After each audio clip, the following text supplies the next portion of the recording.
श्री गिरीश चंद्र यादव जी, माननीय सांसद श्री प्रवीण पटेल जी, भारतीय जनता पार्टी के प्रदेश के उपाध्यक्ष श्री त्र्यंबक त्रिपाठी जी,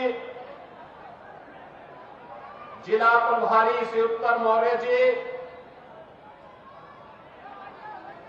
जिलाध्यक्ष श्रीमती कविता पटेल जी, पूर्व सांसद प्रोफेसर रीता बहुगुणा जोशी जी, पूर्व सांसद श्रीमती केसरी देवी पटेल जी, पूर्व सांसद श्री विनोद सोनकर जी,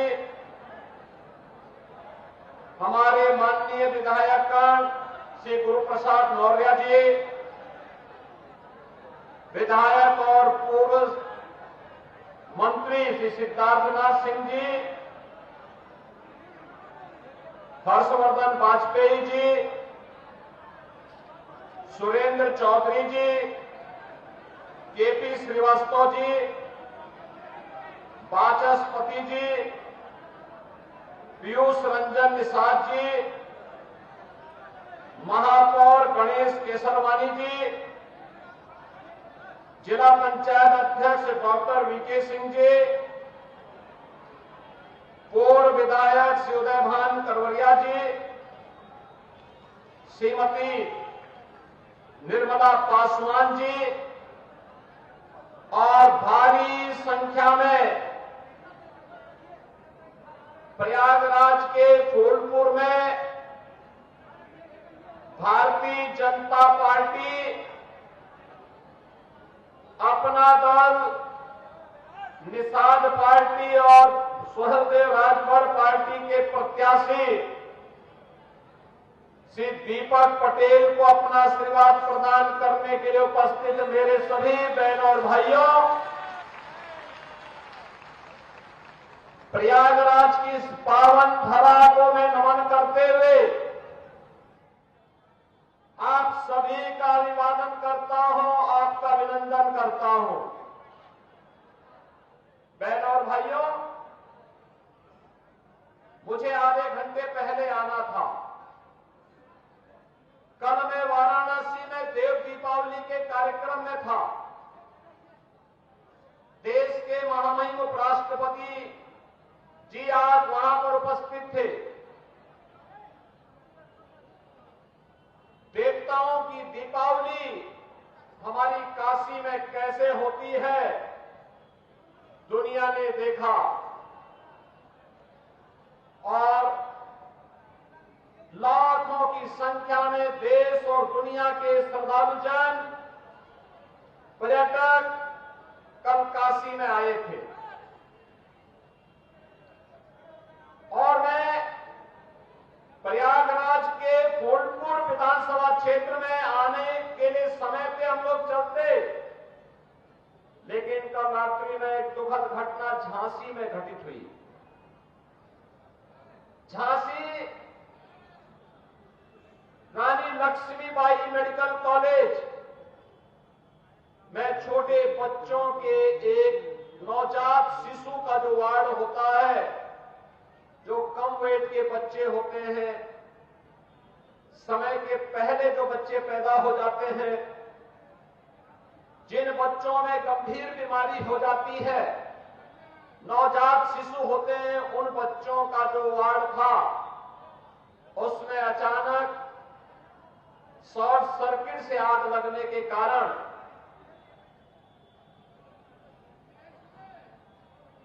वहां पर एक दर्दनाक घटना घटित हो गई थी। 10 मासूम बच्चे उस अग्निकांड की चपेट में आ गए थे। तो उसी की व्यवस्था में वहां पर शेष 54 बच्चों को सुरक्षित निकाला जा सके और उन बच्चों को उपचार की व्यवस्था की जा सके,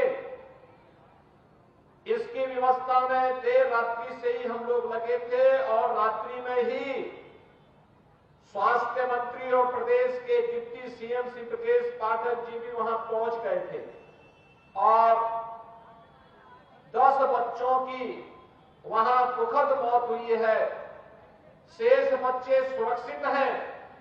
वहां पे स्वास्थ्य विभाग की पूरी टीम, मेडिकल कॉलेज की पूरी टीम, प्रशासन और पुलिस प्रशासन की पूरी टीम सभी को सुरक्षित निकालने में सफल रही। लेकिन मेरी संवेदना उन सभी परिजनों के प्रति है जिन्होंने अपने मासूम बच्चों को खोया है। और मुझे लगता है कि संवेदना के इस क्षण में हमारी संवेदना इस प्रकार की दुखद और दुर्भाग्यपूर्ण घटनाओं के प्रति होनी ही चाहिए।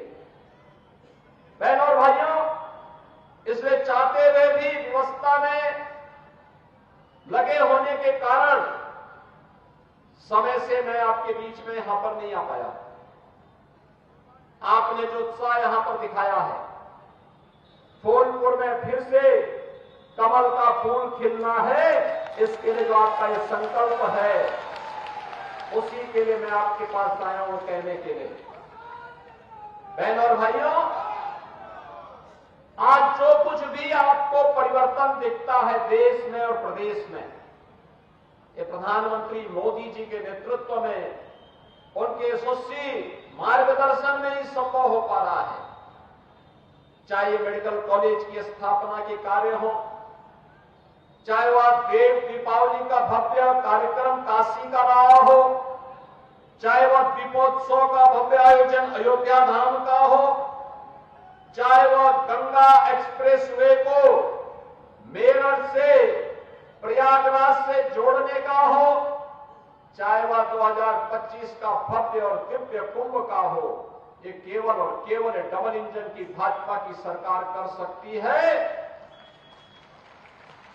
समाजवादी पार्टी का कोसों दूर तक इससे कोई रिश्ता नहीं है। बहनों और भाइयों, इनको विकास से कौन मतलब है? इनको युवाओं से कौन मतलब रह गया है? इनको किसानों से कौन मतलब रह गया है? इनको व्यापारियों से मतलब नहीं, इनको विकास से मतलब नहीं। इनका तो एक ही सिद्धांत है कि सबका साथ और सेफई परिवार का विकास। उससे ऊपर ये सोच भी नहीं सकते, उससे ऊपर इनकी सोच है भी नहीं। याद करिए, हमने पहले दिन कहा था उत्तर प्रदेश के अंदर, उत्तर प्रदेश की धरती को दंगा मुक्त बनाएंगे। उत्तर प्रदेश की धरती में कोई भी माफिया हो, वह खनन माफिया हो, वह नकल माफिया हो, वह वन माफिया हो, वह पशु माफिया हो, उससे सख्ती से निपटेंगे। और बहनों और भाइयों, आपने देखा होगा समाजवादी पार्टी को इससे पीड़ा होती है। नकल माफिया को भी बचाने के लिए वह कितनी एड़ी चोटी, आज भी आप देख लीजिए, जितने बड़े दुर्दांत खतरनाक माफिया हैं, वे सब सपा के गले के हार हैं। उन्हीं से इनकी आजीविका चलती है, उन्हीं के भरोसे ये लोग जीते हैं। और इसीलिए जब युवाओं के लिए सुचितापूर्ण तरीके से परीक्षाएं हो, जब सरकार उन युवाओं के हित के लिए कार्य करते, हमने तो पहले दिन कहा था कि युवाओं के भविष्य के साथ खिलवाड़ करने वाले के भविष्य के साथ फिर हम भी खिलवाड़ करेंगे। हमारे युवाओं के भविष्य के साथ किसी को खिलवाड़ करने की छूट नहीं मिलनी चाहिए। और मैं फिर कहता हूं, नकल माफिया के खिलाफ हम कार्रवाई करेंगे। किसी भी युवा के भविष्य के साथ खिलवाड़ करने की छूट नहीं देंगे किसी को भी। प्रतियोगी परीक्षाएं सुचितापूर्ण तरीके से संपन्न हो, इसके लिए माहौल सरकार भी बनाएगी, संबंधित चयन बोर्ड और आयोग भी उसके लिए पूरी प्रतिबद्धता के साथ कार्य कर रही है। अच्छे नौजवान जब सेवा में आएंगे तो विकास की गति को द्रुत गति से आगे बढ़ाने के साथ ही गरीबों तक शासन की योजना को पहुंचाने में भी अपना योगदान देंगे। और प्रयागराज की धरती तो ये भगवान प्रयागराज की है, भगवान वेणी माधव की है, भगवान भारद्वाज की है, मां गंगा, यमुना और सरस्वती की त्रिवेणी की है। ये पावन धरा तो हमारे लिए एक ऐसी पावन धरा है कि प्रयागराज का कुंभ अब तो दुनिया के अंदर मानवता के मूर्त सांस्कृतिक धरोहर के रूप में प्रधानमंत्री मोदी जी के प्रयास से आज मान्यता प्राप्त कर चुका है। बहनों और भाइयों, ये समाजवादी पार्टी राम मंदिर का विरोध करती है, दीपोत्सव का विरोध करती है, देव दीपावली का विरोध करती है, परीक्षाओं की शुचिता का विरोध करती है, विकास के कार्यों का विरोध करती है, गरीब कल्याणकारी योजनाओं को जो गरीबों को लाभ मिलता है उसका भी विरोध करती है। यह तो केवल और केवल बांटने की राजनीति पे विश्वास करती है। बहनों और भाइयों, अयोध्या में 500 वर्षों का इंतजार क्यों हमें करना पड़ा था? क्यों करना पड़ा था? क्योंकि हम बटे थे। काशी में क्यों हमें अपमान झेलना पड़ा था? क्योंकि हम बटे थे। मथुरा में क्यों अपमान झेलना पड़ा? क्योंकि हम बटे थे। और जब बटे थे तो कटे थे। बटना नहीं है, एकजुट होना है। याद रखना, भारत की आज की सबसे बड़ी चुनौती है जाति के नाम पर बांटने वाले लोग देश के दुश्मन की तरह काम कर रहे हैं। ये आपको जाति के नाम पर बांटेंगे, तुष्टीकरण की नीति पर चलेंगे। दुर्भाग्य से अगर सत्ता कभी ऐसे लोगों को मिल जाती है, देख गरीब हिंदू टकटकी लगाई देखते रह जाता है, लेकिन कभी उसको शासन की योजना का लाभ नहीं मिल पाता है। आपने पिछले 10 वर्ष में देश के अंदर 7 साढ़े 7 वर्ष में उत्तर प्रदेश के अंदर देखा होगा 56 लाख गरीबों का मकान मिला, कोई भेदभाव नहीं। 2.5 करोड़ से अधिक गरीबों के घर में शौचालय बने, कोई भेदभाव नहीं। लगभग 2 करोड़ गरीबों के घर में उज्ज्वला योजना का रसोई गैस का सिलेंडर पहुंचा, कोई भेदभाव नहीं। बहनों और भाइयों, 1 करोड़ 56 लाख गरीबों को फ्री में बिजली के कनेक्शन मिले, कोई भेदभाव नहीं। 14 लाख किसानों के बिजली के बिल, ट्यूबवेल के बिल माफ किए गए, कोई भेदभाव नहीं हुआ। करोड़ों किसानों के से हम उनके धान और गेहूं की एमएसपी के दाम पर उपज खरीदते हैं, कोई भेदभाव नहीं हुआ, कोई भेदभाव नहीं हुआ। प्रदेश में 15 करोड़ और देश में 80 करोड़ गरीबों को फ्री में राशन दिया जा रहा है, कोई भेदभाव नहीं। 1 करोड़ परिवारों को उत्तर प्रदेश में वृद्धावस्था पेंशन, निराश्रित महिला पेंशन और दिव्यांगजन पेंशन में 12,000 रुपए महीने साल का दिया जा रहा है, कोई भेदभाव नहीं हुआ। कन्या सुमंगला योजना में कोई भेदभाव नहीं हुआ। सामूहिक विवाह योजना में कोई भेदभाव किसी बेटी के साथ नहीं हुआ, क्योंकि हमारा तो कहना है कि बेटी सबकी बेटी होती है।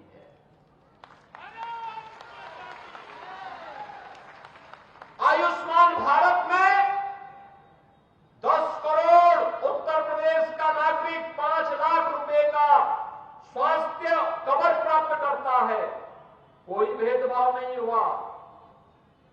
हमने तो, मोदी जी ने तो एक ही बात सिखाई, सबका साथ और सबका विकास का।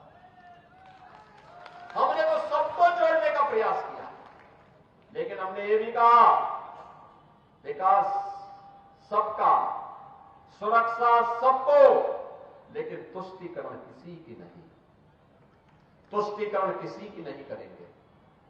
बहनों और भाइयों, ये समाजवादी पार्टी कहां ले जा रही थी देश को, प्रदेश को? इनका गठबंधन कहां देश को ले जा रहा था?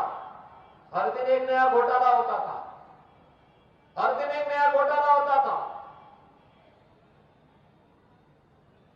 विकास से इनको कोई लेना देना नहीं था। ये जो गंगा एक्सप्रेस वे बनने जा रही है, प्रयागराज को जोड़ेगी पश्चिमी उत्तर प्रदेश से, मात्र 6 से 7 घंटे में प्रयागराज से आप मेरठ पहुंच जाएंगे और वहां से 45 मिनट में दिल्ली पहुंच जाएंगे। कितनी बेहतर कनेक्टिविटी हो गई। और इसीलिए बहनों और भाइयों, मैं आप सबसे कहने के लिए आया हूं, ये समाजवादी पार्टी आपको गुमराह करेगी। इनके तमाम ऐसे लोग घूमेंगे, सोशल मीडिया प्लेटफॉर्म में आपस में लड़ाने का कार्य करेंगे। हमें इतिहास से सबक सीखना है और मैं इसीलिए कहने के लिए आया हूं कि प्रदेश सरकार ने जो आपसे कहा था, आप याद करिए, इसी मंच पर श्रीमती जयापाल भी है, पूजा पाल भी है। क्या हुआ था इन लोगों के साथ? किस प्रकार का अत्याचार हुआ था? कोई पूछने वाला था? कृष्णानंद राय भारतीय जनता पार्टी के विधायक थे, क्या हुआ था उनके साथ? कृष्णानंद राय के साथ रमेश यादव भी थे, रमेश पटेल भी थे, 7 अन्य लोग थे, सबकी निर्मम हत्या कर दी गई। इस समाजवादी पार्टी से जुड़े हुए माफिया, एक दुर्दांत माफिया, निर्दोष हिंदुओं की हत्या भी करते थे और फिर संपत्तियों पर भी कब्जा करते थे, व्यापारियों का अपहरण करते थे, बेटी की सुरक्षा में सेंध लगाते थे, धार्मिक स्थलों पर कब्जा करते थे और फिर पर्व और त्योहारों में व्यवधान डाल करके अशांति पैदा करते थे। आज तो मैं कह सकता हूं, हमारे उत्तर प्रदेश में न कर्फ्यू है न दंगा है, उत्तर प्रदेश में सब चंगा है, उत्तर प्रदेश में चारों ओर शांति है। और इसीलिए बहनों और भाइयों, मैं आपसे कहने के लिए आया हूं, आप सबसे मैं यही विनती करने के लिए आया हूं, भाजपा के लिए चुनाव एक मिशन है, सेवा का, सेवा का एक मिशन है। समाजवादी पार्टी, बहुजन समाजवादी पार्टी के लिए चुनाव एक व्यवसाय है, अपने कारनामों को अंजाम देने का, जनता को शोषण करने का, अराजकता फैलाने का सर्टिफिकेट प्राप्त करने का, इनको अराजकता पैदा करने, भ्रष्टाचार पैदा करने, गुंडागर्दी फैलाने, कर्फ्यू लगाने, दंगा कराने, लूट खसोट करने का ये सर्टिफिकेट हमें नहीं देना चाहिए, कतई नहीं देना चाहिए। इनकी जमानतें जब्त होनी चाहिए। और यही कहने के लिए आज मैं आपके पास आया हूं। भारतीय जनता पार्टी, अपना दल, निषाद राज पार्टी, हमारे जितने भी सहयोगी दल हैं, इन सब ने श्री दीपक पटेल को प्रत्याशी बना करके आपके बीच उतारा। बहनों और भाइयों, वो एक अनुभवी और कर्मठ कार्यकर्ता है, अनुभवी है, कार्य करने का अनुभव है और साथ साथ जूझने का भी एक सामर्थ्य है। विकास के लिए जो भी आपका आह्वान होगा, वो विकास आपके फूलपुर में पहुंचेगा, फूलपुर में आएगा। उसके लिए फूलपुर वासियों को फिर इधर उधर जाने की आवश्यकता नहीं पड़ेगी। अच्छे लोग चुनेंगे तो विकास आपके द्वार तक लेके आ जाएगा।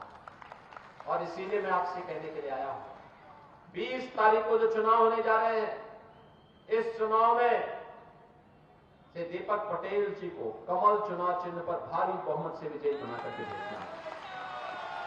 बना के भेजेंगे।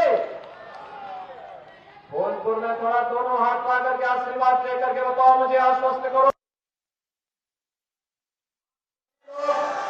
आशीर्वाद देंगे। सभी लोग सहमत हैं? सभी लोग सहमत हैं? तो फिर मेरे साथ बोलेंगे भारत माता की